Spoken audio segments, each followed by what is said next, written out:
Greetings from CPTM Smart Partners Hub, and for myself personally as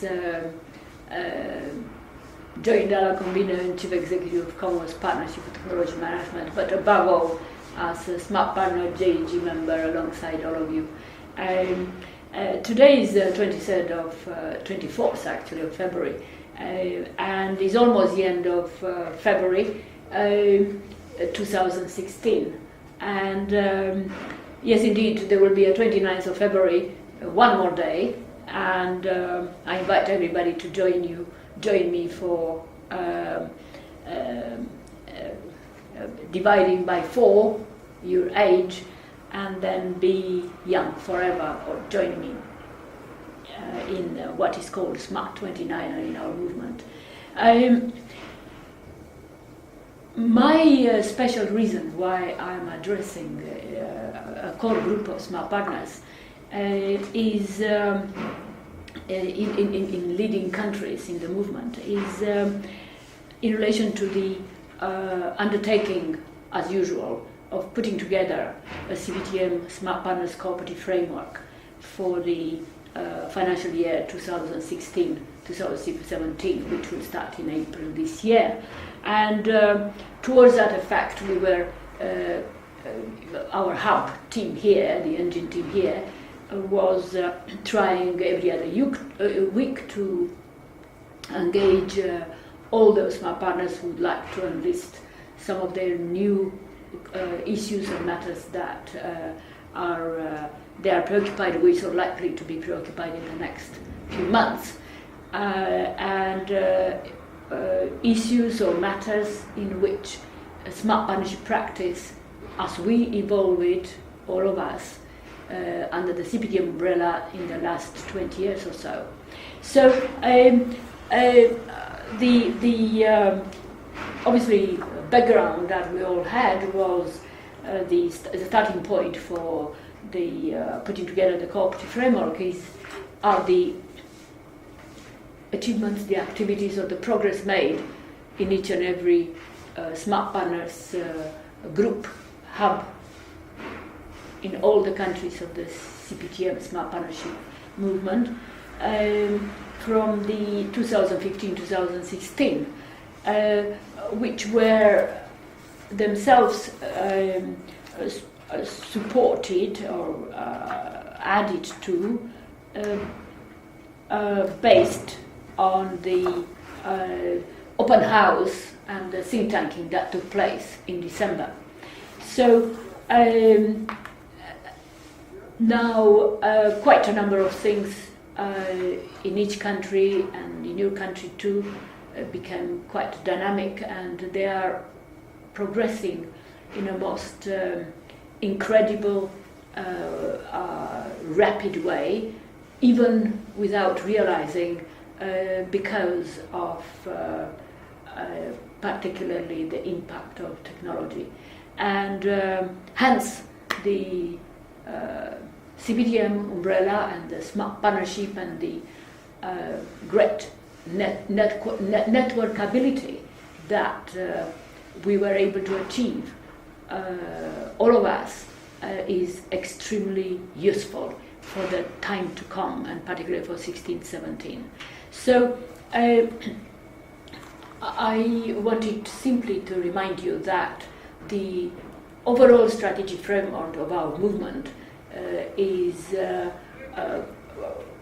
aiming, is directed towards a smart transformation, smart government and governance,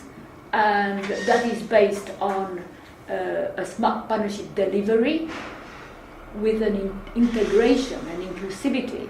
among key pillars, as one would call it,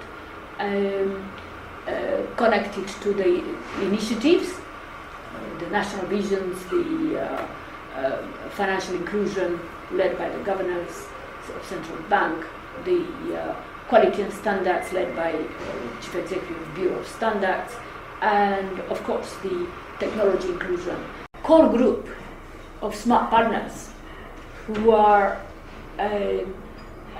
obviously supported in Swaziland were supported by the Smart Partnership Hub in Prime Minister's office,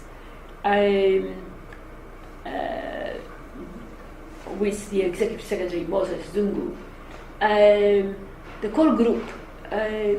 has a very great responsibility in Swaziland, and we have one of the most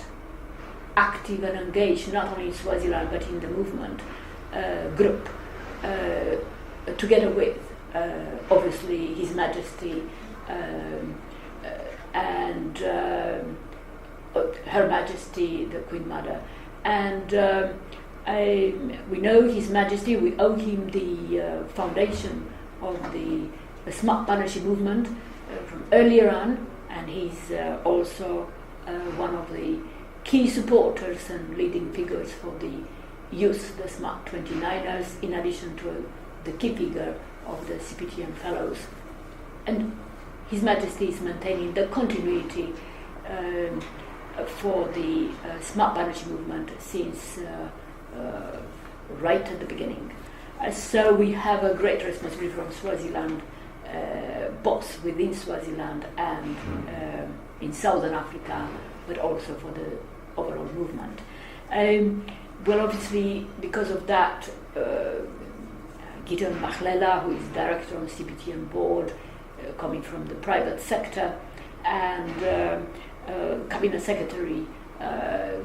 Musa Dlamini, alongside obviously the Honourable Minister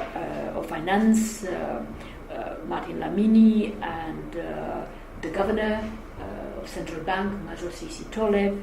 and not to forget about the Chief Executive of Swaziland Bureau of Standards, Ramkosi Mkonta, and obviously the Smart Partners Media Link, Martin Lamini. In addition to many others, Prince David, Prince Guduza, the joint dialogue convener of the most successful dialogue in Swaziland, and so on. All this core group of Smart Partners in Swaziland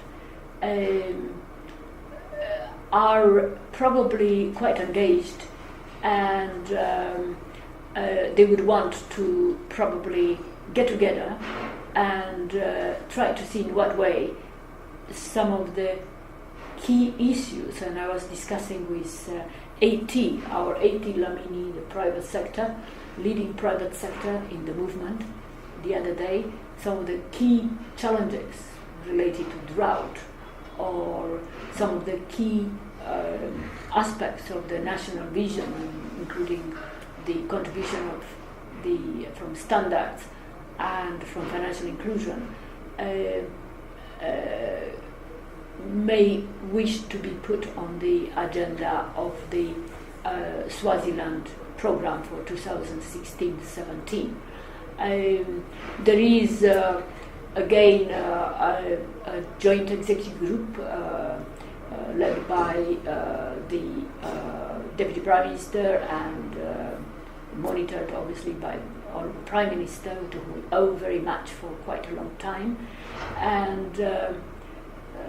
all this framework is, I know, interfacing with His Majesty at various points of time. So I would like very much to encourage the Smart Partners in Swaziland to get together and try to take advantage of the quite unique trends that are being brought in the movement since January 2016. Weekly there are various interventions that I'm trying to make, and addition to the various inclusive initiatives on which basis a leap can take place in the carrying forward of the vision in Swaziland. So very glad to be with you as soon as a concerted plan of action for Swaziland will be made available. But anyway, there are probably another 1 week or so, number of days before we're trying to put together the whole cooperative framework towards the CPTM board's consideration. So, all the best and look forward to hearing.